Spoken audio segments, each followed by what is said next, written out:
Le leadership de l'Église, les pasteurs Emmanuel, les sièges du sentiment de mérite dans la vie chrétienne.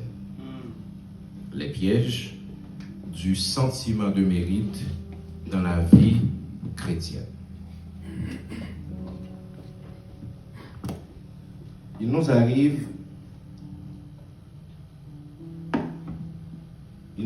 souvent dans notre parcours chrétien de nous voir d'une certaine manière après un certain parcours avec le Seigneur. Et aujourd'hui, nous allons revisiter probablement une histoire que vous connaissez tous, soit à l'école du dimanche, et c'est la parabole du Fils prodigue. Nous tombons souvent dans le piège lorsqu'on connaît une histoire quand on était déjà tout petit.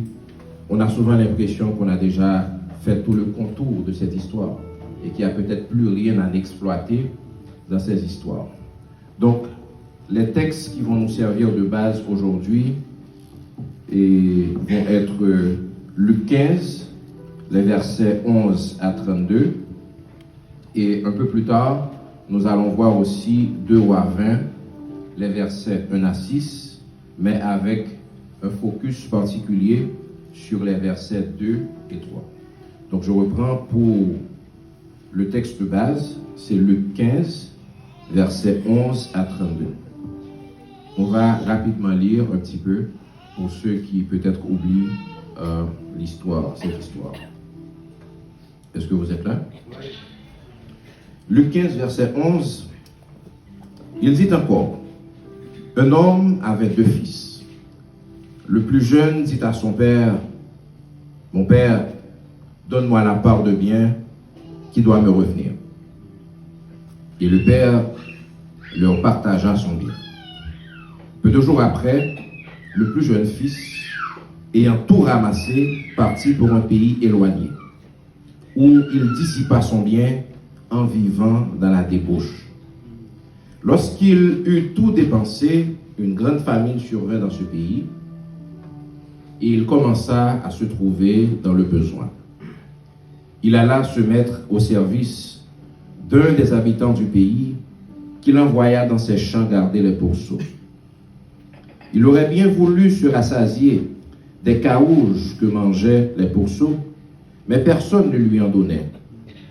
Étant entré en lui-même, il se dit, « Combien de mercenaires chez mon père ont du pain en abondance, et moi, ici, je meurs de faim. Je me lèverai, j'irai vers mon père, et je lui dirai, « Mon père, j'ai péché contre le ciel et contre toi. Je ne suis plus digne d'être appelé ton fils. Traite-moi comme l'un de tes mercenaires. » Il se leva et alla vers son père. Comme il était encore loin, son père le vit et fut ému de compassion. Il courut se jeter à son cou et le baisa. Le fils lui dit, « Mon père, j'ai péché contre le ciel et contre toi. Je ne suis plus digne d'être appelé ton fils. » Mais le père dit à ses serviteurs, « Apportez vite la plus belle robe et la revêtez. Mettez-lui un anneau au doigt et des souliers aux pieds. Amenez le veau gras et tuez-le. Mangeons et réjouissons-nous. Car mon fils que voici était mort et il est revenu à la vie. Il était perdu et il est retrouvé. » Et ils commencèrent à se réjouir. Et c'est là que ça devient plus intéressant. Or, le fils aîné était dans les champs.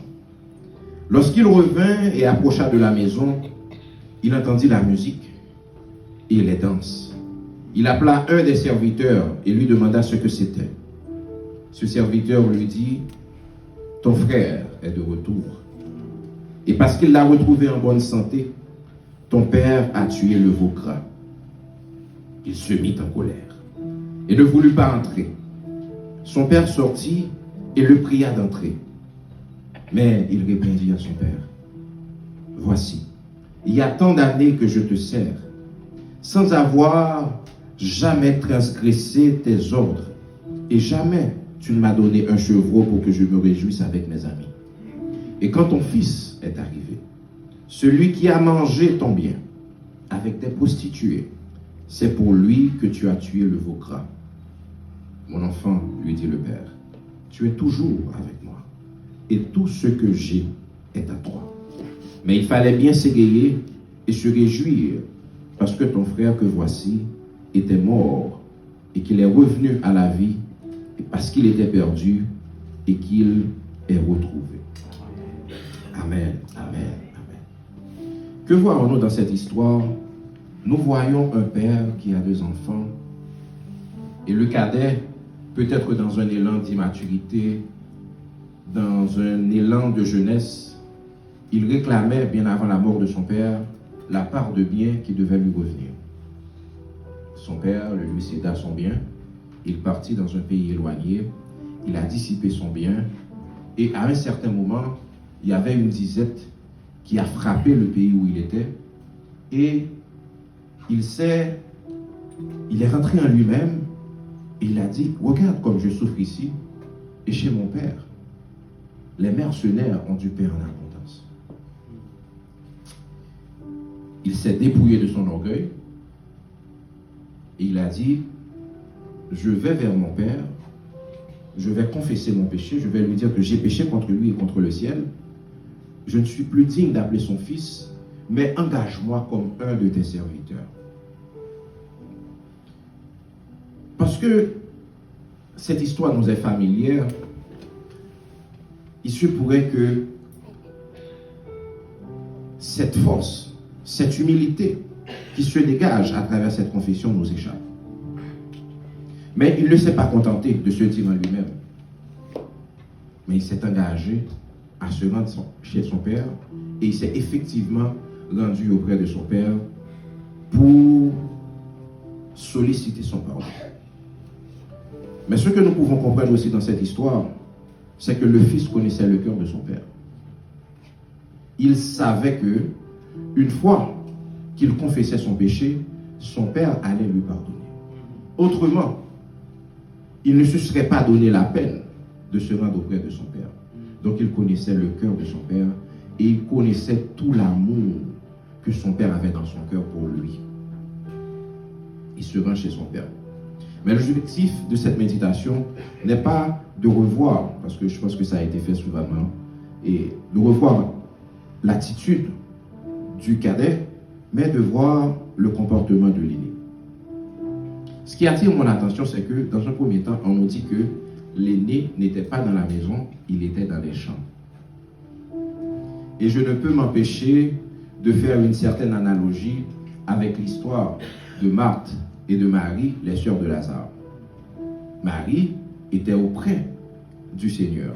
Et Marthe, elle s'évertuait à faire évidemment des choses qui étaient importantes dans la maison. Et à un certain moment, elle est venue même accuser sa sœur pour dire au Seigneur, est-ce que tu ne vois pas que ma sœur, elle ne fait rien? Mais Jésus lui a donné une réponse. Elle a dit, elle a choisi la meilleure part. Elle reste auprès de moi. Donc là encore, on voit que le fils, il n'était pas auprès de son père, il était dans les champs. Donc il se disait qu'il faisait les œuvres de son père. Il faisait tourner l'entreprise de son père. Et à partir de ça, il tirait une certaine gloire. Il tirait un certain sentiment d'utilité parce qu'il permettait, contrairement à son frère qui dissipait les biens de la famille, lui, il aidait la famille à grandir leurs entreprises. La deuxième chose qui a attiré mon attention, c'est que de retour près de la maison, pas dans la maison, de retour du champ, lorsqu'il entendit les sons, la danse, etc., il ne s'est pas rendu auprès de son père.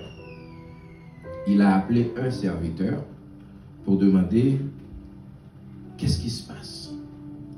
À partir de là, on pourrait dire que c'est un trait quand même, c'est comme tiré par les cheveux, mais je me disais que c'est quelqu'un qui aimait quand même les...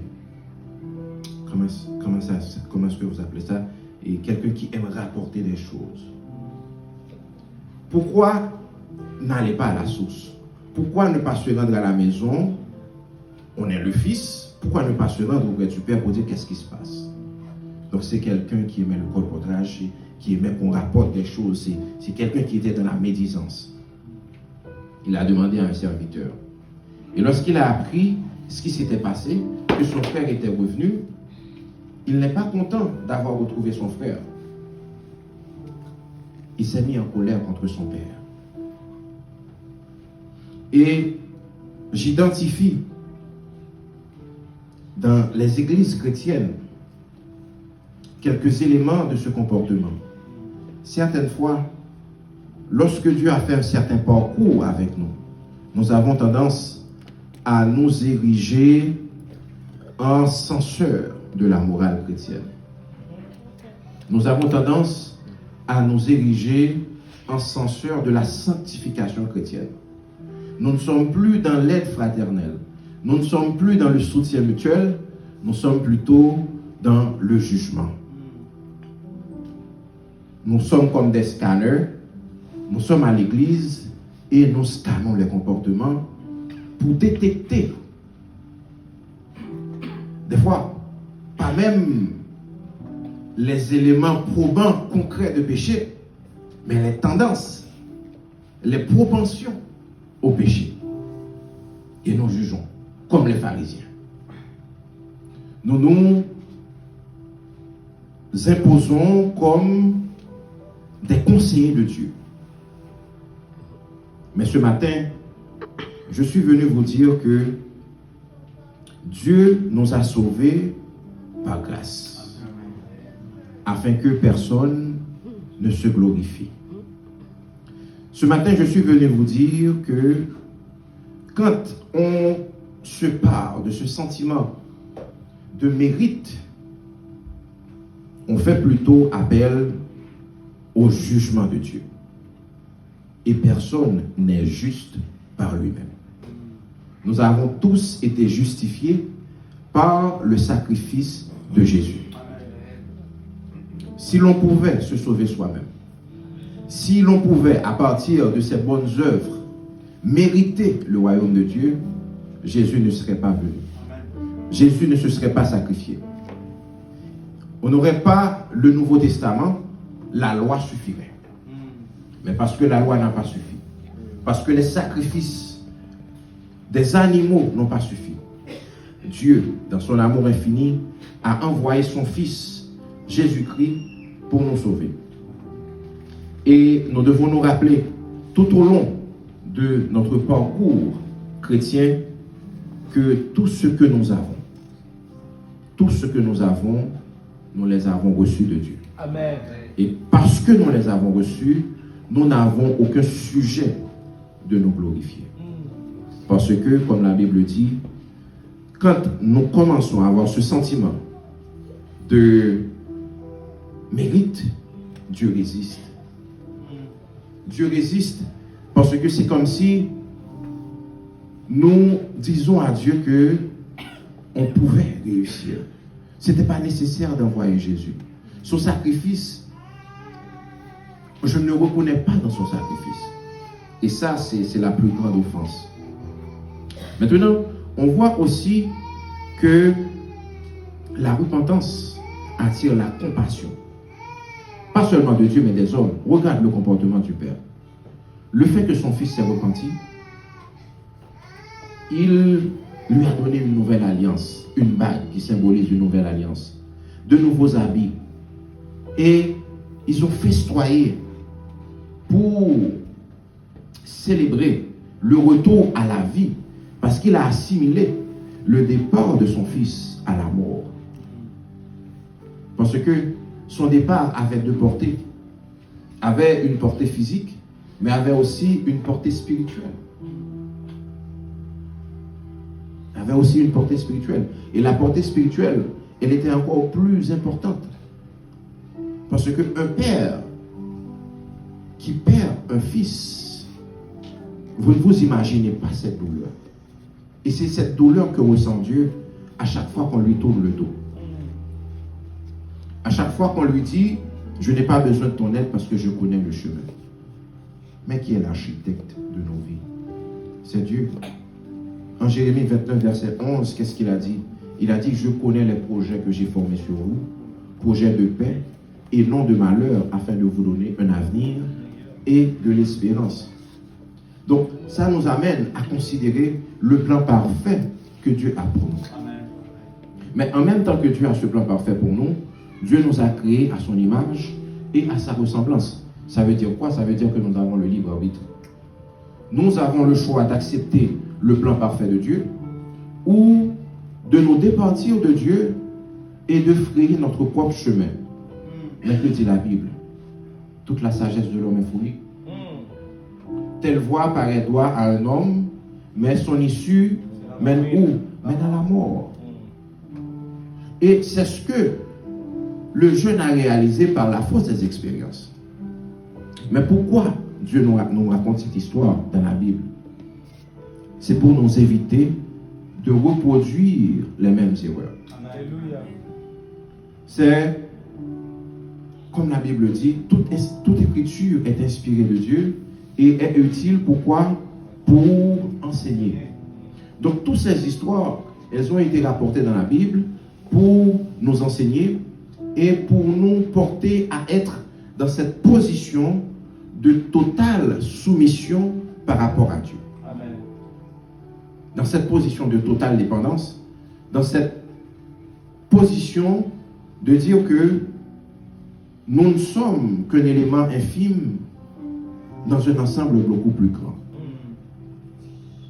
Parce que lorsque nous revisitons la prière, le Notre Père, qu'est-ce que Jésus a dit? Notre Père qui es aux cieux, que ton nom soit sanctifié, que ton règne vienne. Mais le plus important, c'est que ta volonté soit faite sur la terre comme au ciel. Donc tout le plan de Dieu est résumé dans cette phrase, que ta volonté soit faite sur la terre comme au ciel. Tout ce que Dieu veut, c'est qu'il y ait ici une colonie.